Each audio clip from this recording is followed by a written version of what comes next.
Cities rise, cities grow, but not too long ago, cities fell.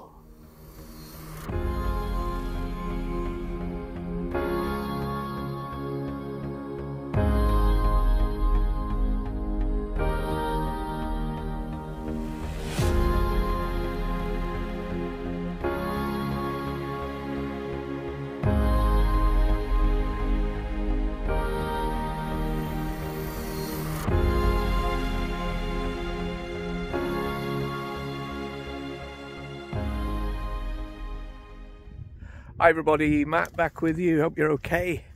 Welcome to a very special edition on our channel today.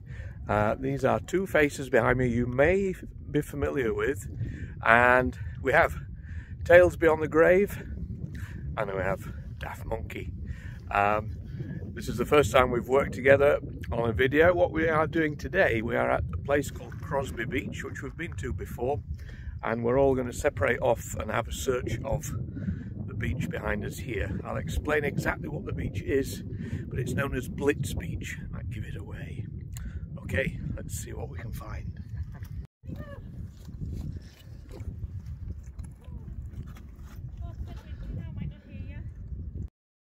"5 miles away from Liverpool are the remains of the city that stood before World War II. Across 2 miles of coastline between Crosby and Formby Beach is a mass collection of sea-eroded bricks and mortar of buildings destroyed in the Blitz. This area is now known as Blitz Beach. The Nazi Party of Germany started heavily hitting Liverpool with bombs at the beginning of 1940.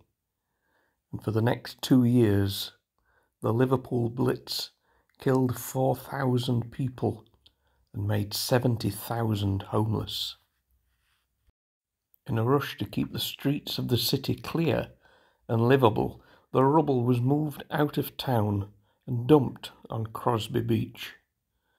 The effects of the bombing, and for decades after, meant no thoughts were given to the rubble that is here. The rubble today has been lashed by the Irish Sea for 8 decades, but sometimes the architecture of the city that once stood can be discovered here. So in this video, we'll have a wander on the beach and see what pieces we can find. For example, this piece here is the front of a shop. There is a picture of what it looked like on the shop, just here. The first air raid happened in August 1940. And though the raids continued throughout the autumn, on the night of the 28th to the 29th of November, saw Liverpool hit by 350 tons of explosives. In that night, 300 people lost their lives. What have you found? It's like an old bike, because there's a pedal here with the cogs in it. Yeah. Seen this, Dad? I think it's an old bike, but it's a really old pedal.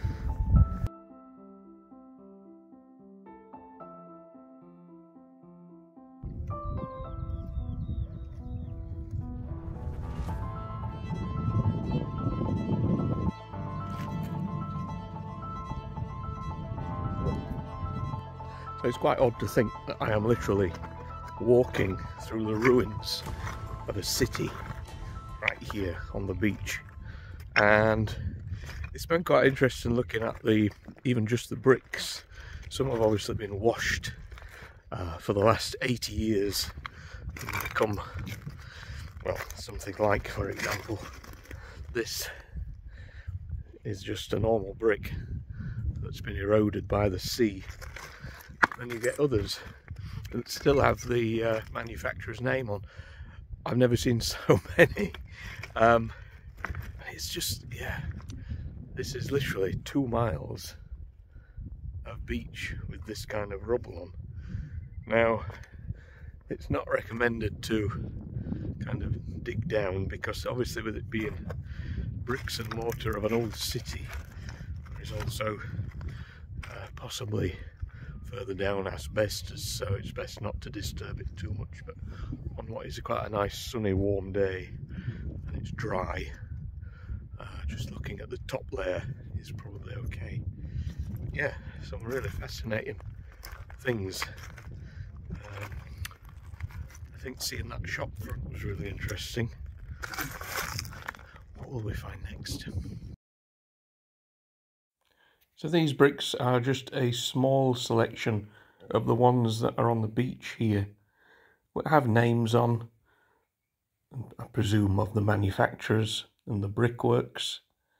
If you know any of the history of any of the places that appear on these bricks, feel free to comment below. Let me know what's there today. Do they still exist?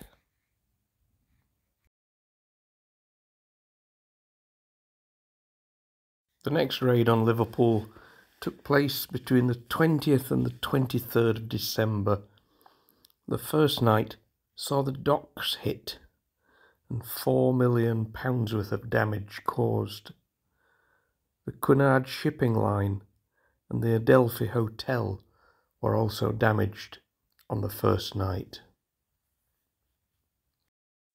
On the 21st, the docks were targeted again, as was St George's Hall. Streets of houses around the dock were also destroyed. What I have noticed is my ankles are not over thrilled of walking on this kind of structure.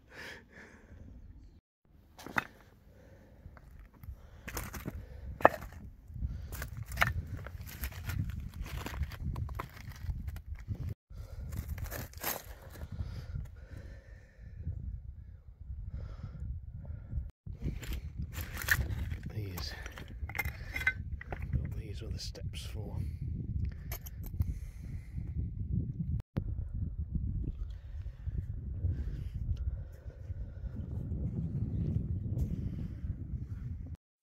On the 1st of May 1941, the bombing started again, and Liverpool was bombed every night for the next 8 nights, which saw another 1,900 people killed and 70,000 become homeless.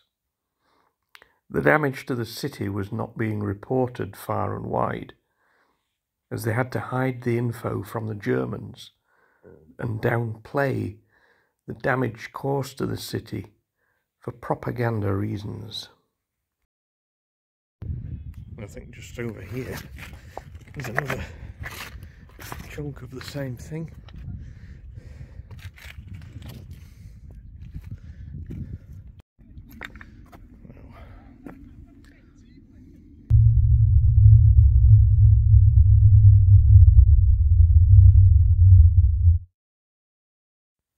The last raid on Liverpool took place in January 1942. By then, Hitler had turned his attention to attacking the Soviet Union. The Prime Minister, Winston Churchill, visited Liverpool in May 1941. He said, "I see the damage done by the enemy attacks, but I also see the spirit of an unconquered people." In bizarre circumstances, one of the last houses destroyed in Liverpool by the German bombs belonged to Alois Hitler, the half-brother of Adolf, and the house that was the birthplace of Hitler's own nephew. That house was never rebuilt.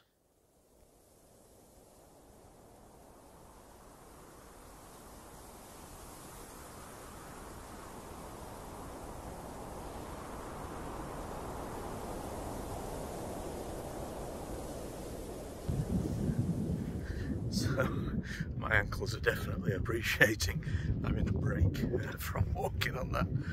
But this is the opposite direction. You can see just how far it stretches. Miles, literally miles.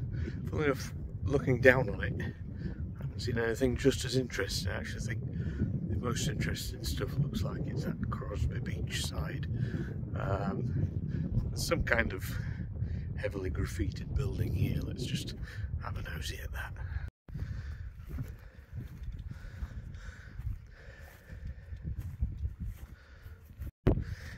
Strange. Don't know what this is. It does have a path to it.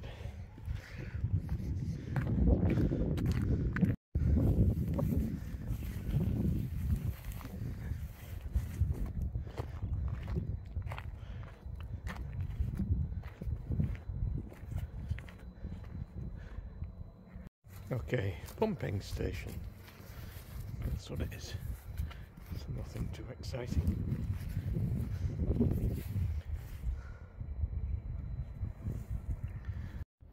There are of course quite a few twisted pieces of metal in amongst. Some are more recognisable than others. What they're actually from, I'm not sure.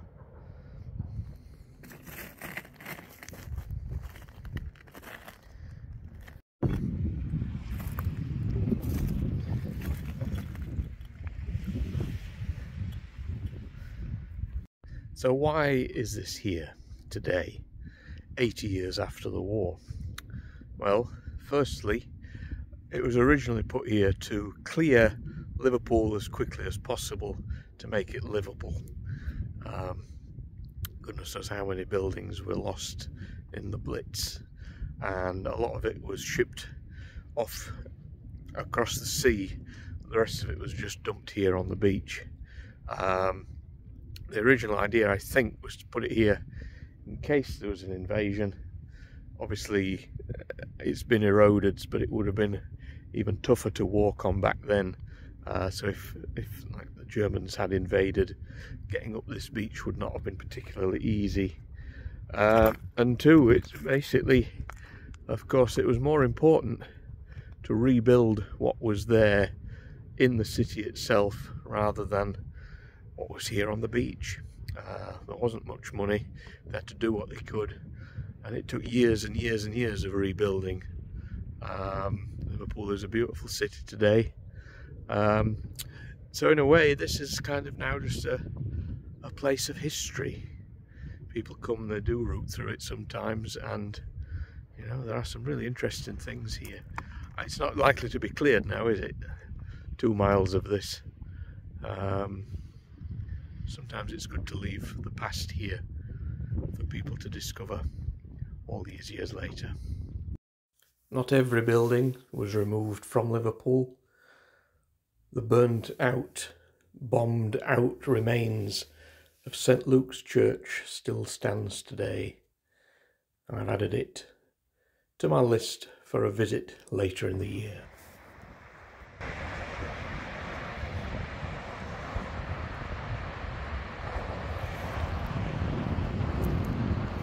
Just heading back, still finding some really interesting pieces of architecture. Wow. Okay, there we go. That is our explore of Blitz Beach. Now, you haven't seen these guys during the video. They've been off doing their own thing, and the only way you're going to see what they found and discovered is to watch their videos. So just a reminder, Anthony here, Daft Monkey, needs no introduction. Definitely, you know who he is. And Steve, Tales Beyond the Grave. What have been your favourite finds? Anything? I think it was that like front of the building. Yeah. Because it's so still intact and you can still see the writing and stuff. It was just great, but there's loads of artefacts on that beach that just blow you away. I'm the same, really. Yeah. The truck tyre was good for me because it looked like a 1940s truck tyre. Oh wow! So okay. That was a good one. Yeah. I didn't see that, so you'll have to watch Steve's video for that one. What got me whilst I was going across it was we see films and news footage of cities that have been bombed and people walking through streets filled with rubble like that, and it's like, it feels like that's what we've done today. But it's a fascinating place, and I'm sure if you came as well, guys, you would find something different. So yeah, so just remember, watch Daft Monkey's video, Tales Beyond the Graves video, and if you want to watch mine as well, even better. But cheers guys, it's been a good day. We'll see you very soon. Take care. Bye.